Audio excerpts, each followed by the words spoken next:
the Dodongo are downright scary. What are you talking about? If you have time, I think it's a nice little blast of the past to give this review a read, and get the perspective on why, to a critic at least, this was such a monumental hit, and why they gave it the score that they did. It has a little something for everyone. In a way, I'm slightly jealous of all of these players. To experience these perfections of a medium that we take for granted in every game ever would have been insane, and they had no idea what the next 25 years the industry had to offer. So many incredible games that just kept pushing gaming bit by bit. And also, they hadn't even played Twilight Princess yet. Can you believe it? But who cares about the past? We are in the now. And I'm here to tell you now why this game is still so fun to this very day. And to talk about that, we have to discuss the... Usually when I talk about how a game plays, it's just simple stuff like, oh, you got these items, or it feels good to jump. But again, we gotta have that context. For a big chunk of players, this could have been their first time moving about with that funky Z-axis. Oh, hello, who are you? So that's why so much of the design philosophy is about getting players used to this new way of playing a game. Kikiri Forest, your starting hometown, is sort of a mini tutorial in and of itself before you are put to the test with the dungeon a little later on. You walk outside your sick treehouse and there's a ladder you can climb down, or if you're cool, you can do a sick backflip. Yeah, Link is built like that. There's platforms to jump across, bridges to cross, and Indiana Jones-esque maze to crisscross. This entire area is really just a big playground, getting used to playing in this world in a low-stakes environment. Yippee! Two of the big features the game sported, which sound very boring when you read them out loud, were the context-sensitive actions and the camera system.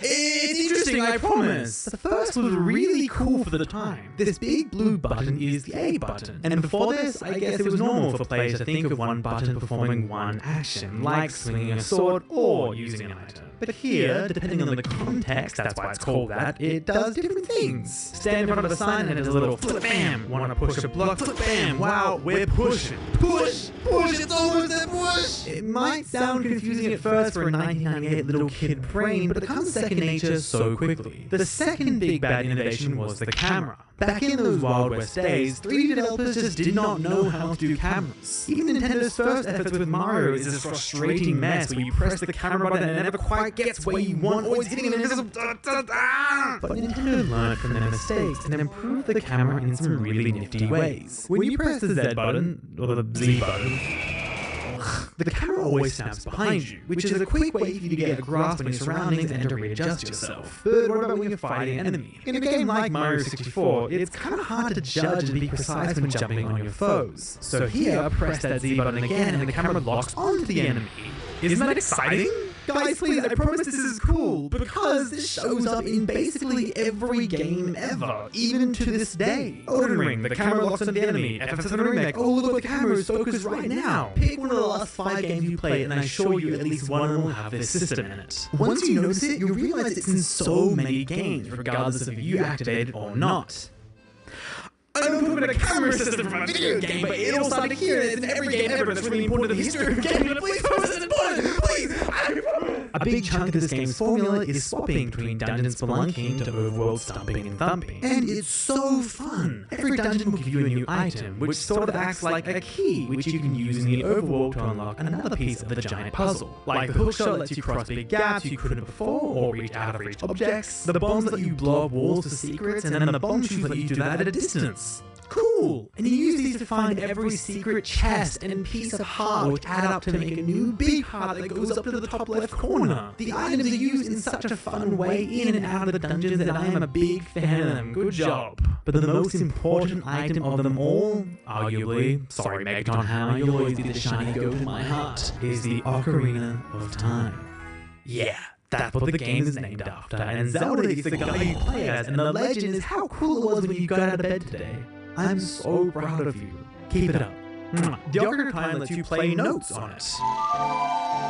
But if you play the right notes, you can do cool stuff, like teleport across the world, or you can change the time of day, or call your horse. Yeah, by the way, you can ride a horse in this game, and it's sick. Except for when Link hits her to make her go faster. Oh my god, stop hitting her, Link, stop it! The way you progress through this game while getting more and more of these songs, which let you do more things, makes you feel like you are upgrading and leveling up and getting more powerful and skilled. Even if there isn't an arbitrary level number to tell you that you are. I know everyone already knows this and loves it, but the coolest quest for sure is learning the Song of Storms as an adult, and being told by the guy that he learned it 7 years prior from a kid. So you go back in time 7 years and teach him the song. But if you learned it from him and he learned it from some kid, who taught him the song of the... Huh? I just bootstrap paradox! What do we do, Doctor? Ironically, the one thing that the Ocarina can't do is travel through time. Bit pointless, isn't it? It's actually just a big key that unlocks the door of time, which gives you access to the Master Sword, which lets you travel back and forth between when you were a stupid little kid to a grown-up adult. Ooh la la. I feel like he's collectively known as Adult Link, while Child Link is Child Link, or sometimes Young Link. But apparently Child Link is 10, which makes Adult Link not really an adult. But going back in time gives this game so much more depth. Suddenly you have these environments you once knew as a kid, either completely changed or slightly different, with new people giving you new quests. Like when you're a kid, there is this cute, fun, and majestic castle you have to sneak in and around and then frolic through the gardens of. Cool! But as an adult, it's been transformed into this gigantic demonic castle. Link is shocked. I'm shocked. That's crazy, man. How do you get the flow? Damn, can I find you in the next Vogue video? Damn, man. It's a cool concept to make a smallish world feel bigger than it is, that we haven't really seen since this game and A Link to the Past. And I'd love to see it done in a more modern approach. Oh, and Link Between Worlds. I forgot about one. That one too. It's such a big world. What if the player gets overwhelmed? That is why they added a companion to help Link along in the fairy form of Navi. Growing up on the internet, all I would ever hear was the same repeated, overused, bland joke of, "Oh, Navi's so annoying, I wish I could just grab her and kick her and squeeze her." What's wrong with you? And two,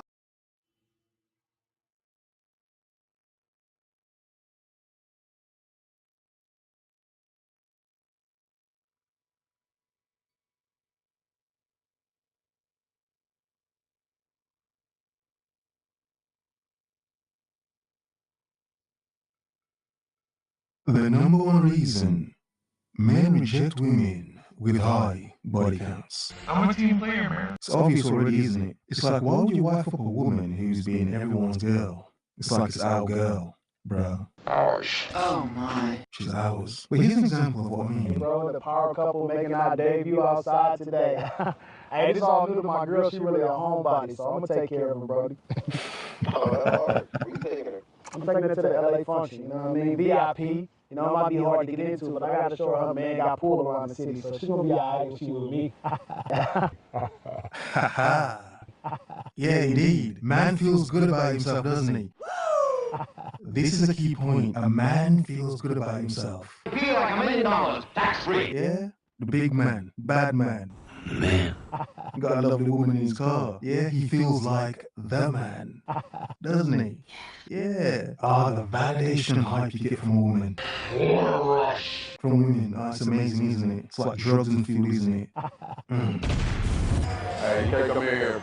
Nah, what you mean? Bro, you can't come here and we fuck capacity. What you mean for, man? I'm saying you cannot. Jeff? What's up, baby girl? How you doing? Why you tell me you was hurt, bro? You were the chosen one, bruh. That right there. That right there. What's up, baby girl? How you doing? Simple. A security guard just hugged a chick. Simple, isn't it? No. It isn't. A lot of men have experienced this right here. Ours. You meet a chick, she's lovely. You start going out with her. Strangely enough, everywhere you go, she sees some dude that knows her. Ours. And there's always that, oh, hey, hug. Sort of friend, but yeah, hug. Then the guy looks at you with a sort of side eye like,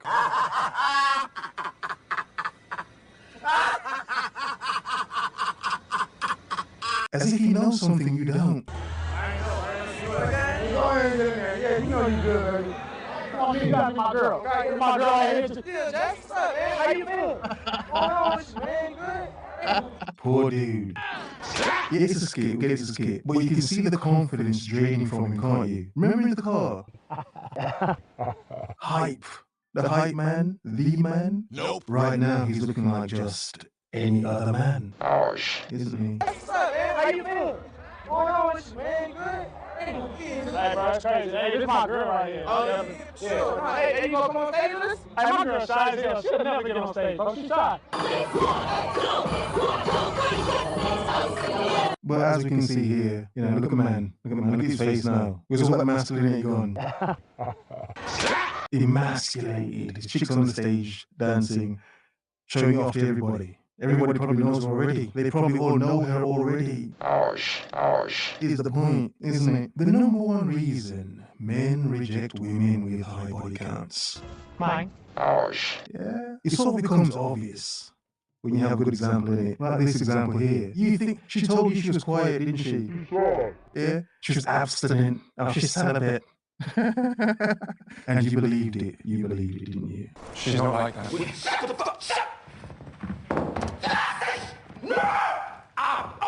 It's all right. It happens. It happens. But the reality is, a lot of men know your chick, because she's not your chick, bruh. She's ours. She's ours. Sharing's caring. Where you at, bro? I'm with my girl. She went to the restaurant. Oh, that's right there. Yeah, bro. Oh, Sexy Jess?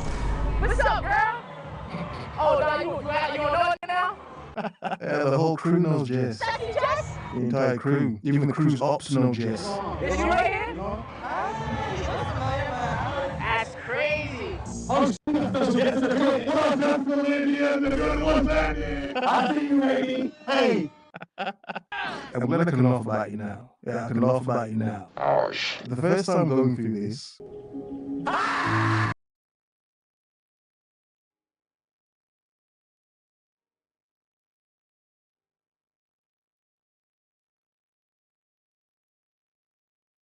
get the BBD, the bigger, better deal. This is the only reason why a woman would ever cheat, is to test her SMV, her sexual marketplace value out there in the world, right?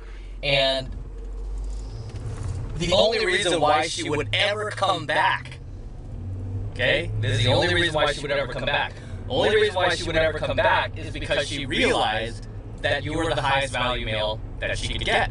And she realized that she might have been a little delusional about her value. Maybe she's not as valuable as she thought she was, right? That's why she comes back to you. And too many of you suckers take these girls right back. You're like, oh honey, I know you're sorry. I know you said you'll never do it again, and you realize how much you love me, right? And you fool, you take her back, thinking that she's never going to do it again.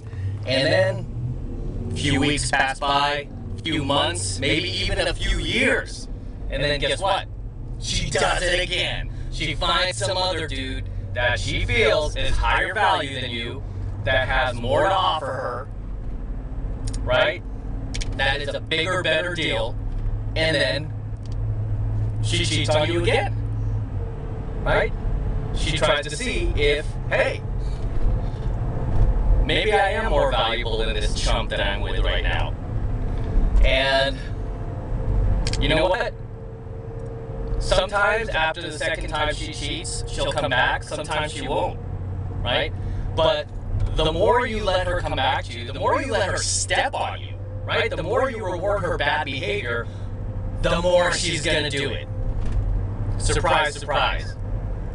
Okay? Because the more you forgive her, the more you let her come back to you, the less she's going to have respect for you, right? The less respect she'll have for you. So this is why, as soon as a girl cheats on you,